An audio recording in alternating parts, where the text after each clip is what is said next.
Convolutional neural networks excel at understanding images.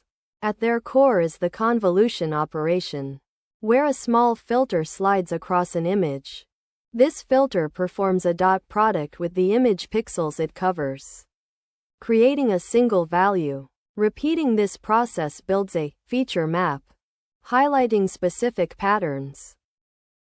After convolution, an activation function like ReLU zeroes out negative values, adding non-linearity. Then, pooling layers, often max pooling, downsample the feature map by selecting the largest value in each region, reducing dimensionality.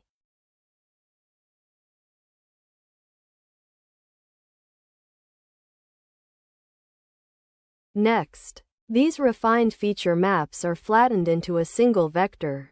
This vector then feeds into fully connected layers, which learn to combine the extracted features.